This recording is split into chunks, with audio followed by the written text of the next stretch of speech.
सार बचन राधा स्वामी वार्तिक भाग दूसरा। वचन 219। संतों के मत में बैराग की कुछ महिमा नहीं है, सिर्फ गुरु भक्ति की महिमा है। जिसकी गुरु भक्ति पूरी है उसके सामने बैराग आदि साधन बिना साधना हाथ बांधे खड़े रहते हैं, क्योंकि उसको यह सतगुरु के दरबार से इनाम में मिलते हैं। पर सतगुरु भक्ति ऐसी होनी चाहिए कि जैसे चकोर को चंद्र प्यारा है और हिरन को नाद, पतंग को दीपक, मछली को जल, जिसकी ऐसी प्रीत है उसी का नाम गुरु भक्त है और उसी की ऐसी महिमा है। वचन 220। जो नाम जरासी अपवित्रता से जाता रहे वह नाम नहीं है, नाम सबसे जबर है। चाहे जैसी अपवित्रता होवे उसको पवित्र कर सकता है, और चाहे जिस जगह पर बैठकर लो कुछ हर्ज नहीं है। जो बुरे से बुरा स्थान है वह भी नाम के प्रताप से पवित्र हो जाएगा। यह नाम संत सदगुरु के पास है और कहीं नहीं है। वचन 221। कलयुग में सिवाय नाम और सतगुरु भक्ति के दूसरे कर्म करने का हुक्म नहीं है, और जो कोई बरखिलाफ इसके करेगा यानी पिछले युगों के कर्म में पचेगा वह अहंकारी हो जाएगा और बजाय निर्मल होने के मैला होगा। वेद और शास्त्र भी यही कहते हैं और संत भी यही फरमाते हैं। वेद के नाम की हद 3 लोक तक है और संतों का नाम चौथे लोक में पहुंचाता है। वचन 222। जीव को 3 रोग प्रकट और 3 गुप्त लगे हैं। प्रकट अवगुणों का उपाय करता है, पर गुप्त अवगुणों की इसको खबर भी नहीं है। उनकी खबर संत सदगुरु देते हैं। अगर उनका संग भाग से मिल जावे तो उनकी खबर होवे और उनके दूर करने का इरादा भी पैदा हुए। प्रथम रोग जन्म मरण का है और दूसरा झगड़ा और कजिया मन के साथ है, जो कि 3 लोक का नाथ है। और तीसरा रोग मूर्खता का है कि यह अपने को नहीं जानता है कि मैं कौन हूँ और किसकी अंश हूँ और वह कहाँ है। जाहिर है कि कोई बीमारी या झगड़ा किताबों को पढ़कर दूर नहीं हो सकता, जब तक कि हकीम और हाकिम वक्त के रूबरू जाकर हाल अपना न कहे और उनसे दवा और फैसला न करावे। फिर सतगुरु वक्त के हकीम और हाकिम हैं, उनसे यह रोग दूर हो सकता है। और इसी तरह से मूर्खता का रोग पिछलों की टेक बांधने से नहीं जा सकता, वक्त के सतगुरु की शरण लेने से जावेगा। यानी वह आंख देंगे तब इसको अपनी और अपने मालिक की खबर पड़ेगी। सिवाय सतगुरु वक्त के सत्संग के और कोई इलाज नहीं है। वचन 223। शब्द सूक्ष्म है और जीव का स्वरूप स्थूल हो गया है।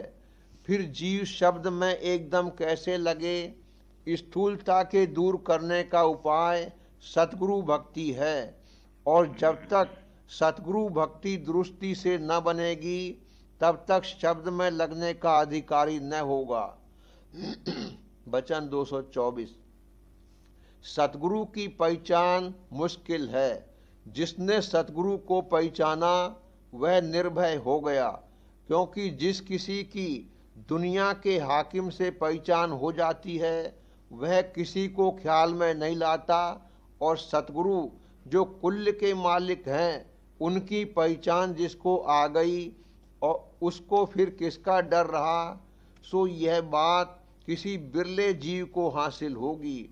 और जीवों का तो यह हाल है कि दुनिया के हाकिम के डर से सतगुरु को छोड़ देते हैं, तो फिर सतगुरु की पहचान कहाँ से होवे। असल में जीव की ताकत नहीं है कि सतगुरु को पहचान सके। दुनिया के हाकिम अपनी हुकूमत से सबको डराते हैं और सतगुरु अपने को प्रकट नहीं करते हैं, बल्कि संसार में जीवों की तरह से बरतते हैं। इस वजह से जिस पर उनकी दया है वही पहचान सकता है, दूसरे की ताकत नहीं है। वचन 225। सतगुरु के वचन और लीला तो सबको प्यारे लगते हैं, पर सतगुरु किसी बिरले को प्यारे लगते हैं। जिनकी प्रीत वचन और लीला के आश्रय है, उनका भरोसा नहीं है। पक्की प्रीत उनकी है जिनको सतगुरु से प्रीत है, पर वचन और लीला की प्रीत वालों में से सतगुरु की प्रीत वाले निकल आते हैं। यह भी सतगुरु से प्रीत लगाने की सीढ़ी है।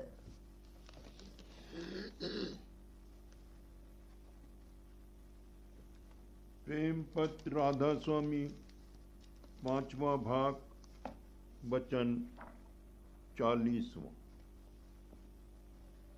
सब रचना प्रेम से पैदा हुई और प्रेम से ही ठहरी हुई है, और प्रेम से ही चलना और दो का मिलना मुमकिन है। इस वास्ते हर एक जीव को मुनासिब है कि जहाँ जगत में अनेक से प्रीत कर रहे हैं, कुछ थोड़ी या बहुत मालिक के चरणों में भी प्रीत करें तो जीव का गुजारा हो जाएगा। कुल रचना खैर शक्ति यानी प्रेम से पैदा हुई और इसी शक्ति के आश्रय ठहरी हुई है, और कुल कारोबार उसके जारी है। कुल रचना में सब बड़े और छोटे आपस में प्रीत कर रहे हैं, यानी एक दूसरे को खींच रहा है, और प्रीत या शौक या मुआफकत के सबब से कुल कार्रवाई रचना और जीवों के कारोबार की जारी है। हर एक जीव की प्रीत या मोहब्बत अनेक जगह तकसीम हो रही है, यानी मन उसका जर्रे जर्रे होकर अनेक जीवों और चीजों में बंध रहा है, और इन्हीं बंधनों के सबब से इस दुनिया में दुख सुख का भोग करता है। बगैर स्वार्थ या मतलब के कोई किसी से प्रीत नहीं करता, चाहे वो मतलब धन की प्राप्ति का होवे, या मन और इंद्रियों के रस और भोग, या मान और बढ़ाई, या जिसको खास अपना समझा है उसके पालन और पोषण और रक्षा वगैरह का होवे, या अपने या दूसरे के तन के आराम का या दुख और क्लेश के दूर करने का होवे।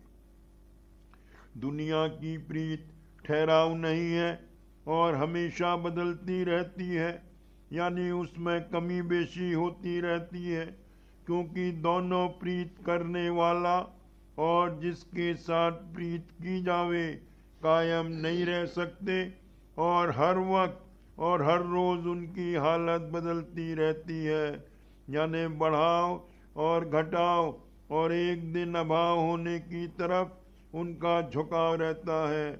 इस वास्ते इस प्रीत में सुखदायी और दुखदायी अंग दोनों हैं, बल्कि दुखदायी अंग ज्यादा, जबकि कुल जीव जमीनी रचना यानी बेशुमार आदमियों और चीजों से जिन जिन से उनका काम निकलता है प्रीत कर रहे हैं, बल्कि आसमानी और आकाशी रचना से भी जैसे सूरज और चांद और बाजे तारे और हवा और मेघ और सर्दी और गर्मी वगैरह से भी खास प्रीत रखते हैं, क्योंकि बगैर इनके जीवों का गुजारा इस दुनिया में नहीं हो सकता। तो फिर कुल मालिक के चरणों में, जिसके सबब से हर वक्त रूह और जान की ताजा धार पिंड में उतरकर तमाम देह के अंग अंग की कार्रवाई कर रही है, और जिस मालिक की मौजूदगी की तमाम रचना गवाही दे रही है, सबसे ज्यादा प्रीत करना या इस कदर न बन सके तो थोड़ी बहुत प्रीत करना हर एक जीव पर किस कदर जरूर और लाजिम और फर्ज है। सब जीवों को प्रीत करने की आदत है, सो हर एक शख्स खूब जानता है कि कैसे प्रीत की जाती है और कैसे उसकी तरक्की हो सकती है।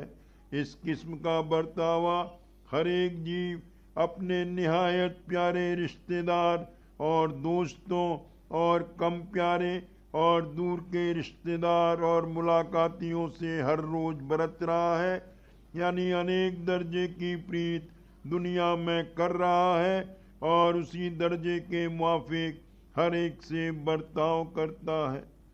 प्रीत के बर्तावे की सूरत ये है कि एक दूसरे से अक्सर या कभी कभी मिलता रहता है और आपस में मिलकर खाते पीते हैं या एक दूसरे को तोहफे भेजते हैं और ठीक त्योहार और तीज त्योहार पर जरूर याद करके अपने मोहब्बत वालों को बुलाते हैं। और जो कोई रिश्तेदार या दोस्त गैर हाजिर होवे यानी परदेश में होवे तो उसके लड़के वालों को खाने पीने में शामिल करते हैं और उनके पास भाजी और तोहफे भेजते हैं।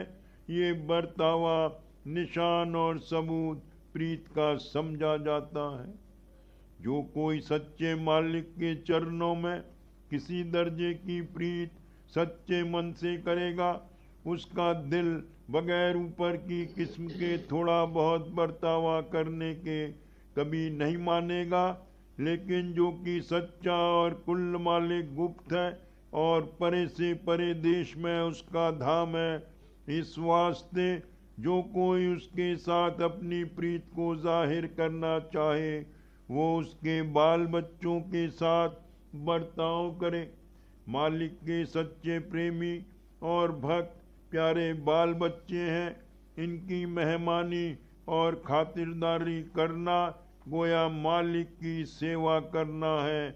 और जो किसी को भाग से संत सद्गुरु मिल जावें तो जो कि उस मालिक के निज प्यारे और हर वक्त उससे मिले रहते हैं, तो उनकी सेवा चाहे जिस किस्म की होवे खुद मालिक की सेवा है। और इस कार्रवाई से मालिक के चरणों का प्रेम दिन दिन बढ़ेगा और मालिक की मेहर और दया सेवा करने वाले पर दिन दिन ज्यादा आवेगी।